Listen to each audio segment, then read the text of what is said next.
皆様、新年明けましておめでとうさんにございます。道楽のお正月についてちょっとお話しさせていただきたいと思います。29日の夜に値引きの松と申しまして、松をですね玄関の入り口の両サイドに根っこのついた若い松を配するんですね。そしてそこが神さんのよりしろとなりまして、お正月に年神さんをお迎えするというような習わしがございましてですね、うちではですね、門松を置くよりも昔から代々値引きの松でですね、つつましやかに門松をでーんと立派な門松で派手に飾り立てるのではなくて、ちょっとつつましやかに年神さんをお迎えするというふうになってございます。そしてですね、大晦日ですね、大晦日の日に僕の小さい頃なんかは店の門が全部大掃除を終えまして、そして実家に帰るわけですね。そうしましたらうちのお父ちゃんが祝い台と、そして家のですね、親戚一同が集まりますんで、その方々に召し上がっていただくおせちを詰めていくわけですね。そうしまして、おせち詰めが終わりまして、そしたらお父ちゃんと一緒に八坂神社にお寺参りに行くわけですね。そしておけら火という浄化ですね、それを縄の先にですね移してもらって、縄をくるくるくるくる振りながら、火が消えんように家まで持って帰るわけです。でその火を火種にしまして、お雑煮を炊いたり、新年の大福茶と申しまして、昆布と梅のお茶を入れたり、そういうことに使います。そしてお正月を迎えて、親戚一同集まってきて、家長のことほぎから一年が始まるわけですね。皆さんおめでとうさんにございます。どうぞお祝いやす言わはってね、お父ちゃんが。でそこから大人たちは酒を酌み交わしながらおせちを魚にいっぱいいただくわけです。で子どもたちはもうお雑煮ですよね。お雑煮を食べるんですけれども、お雑煮というのはね、家長をはじめとして家を継ぐ人ですね、は頭も言うて大きなお芋さんがボーンと入っとるわけですわ。それがまた食べるのしんどいんですけれども、他の人はね小芋が入ってるんですけれども、家長と後継ぎは頭芋を食べるということになってまして、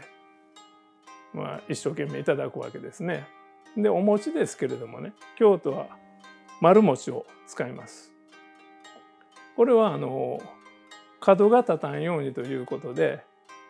全てお雑煮に入るもんは大根も丸を切りますし、場合によっては日の出人参なんていう人参を彩りに入れたりしますけれども、それも丸切るんですね。で全ても角が立たんように丸く収まるようにという願いを込めてお雑煮を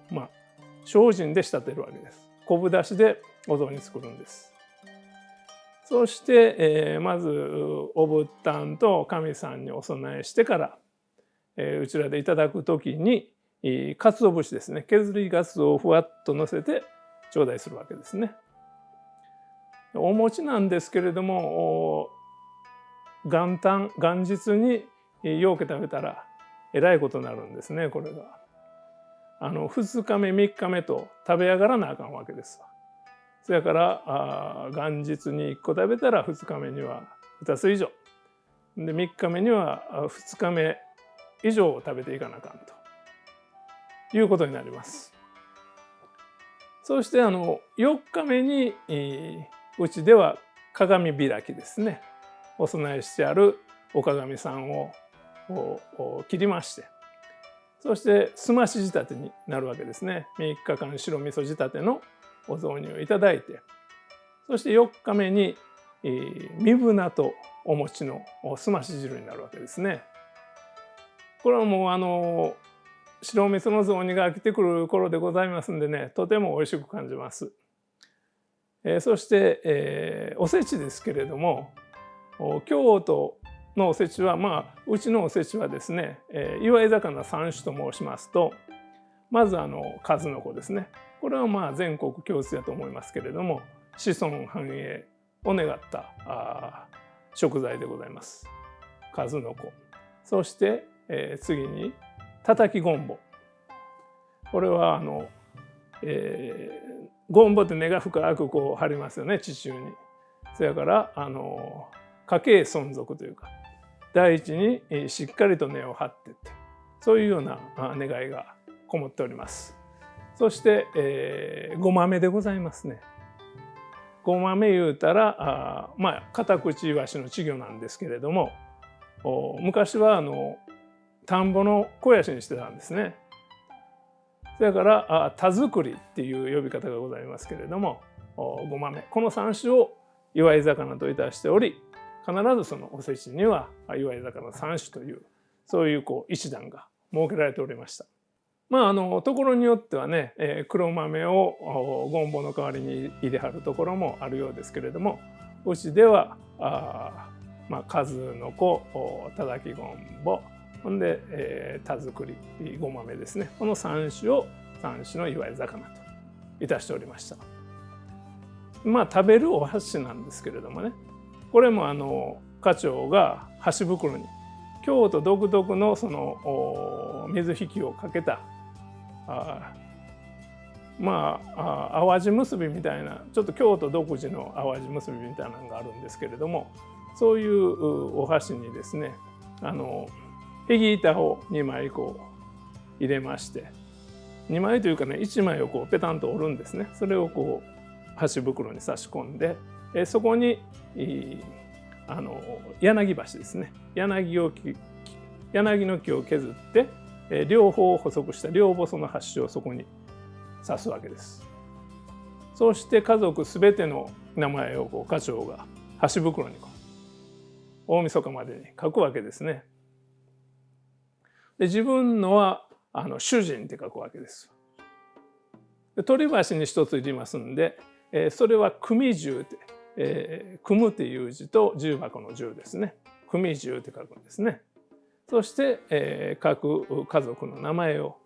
書きましてですね、でお膳に1日の朝もうセットしてあるわけです。そのお箸を使って、いただくということになりますね。道楽ではそのように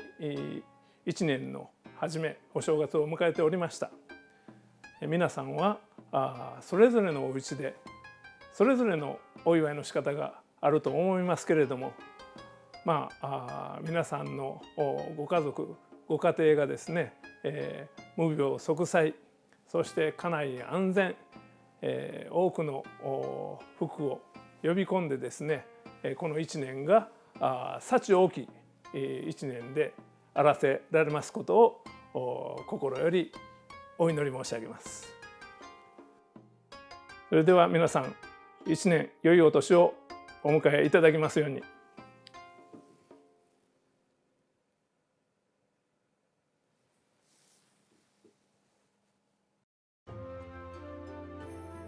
最後までご覧いただきまして誠にありがたく存じ上げます。もしよろしければチャンネル登録と高評価何卒よろしくお頼み申し上げます。では次回の動画まで皆さんごきげんよう。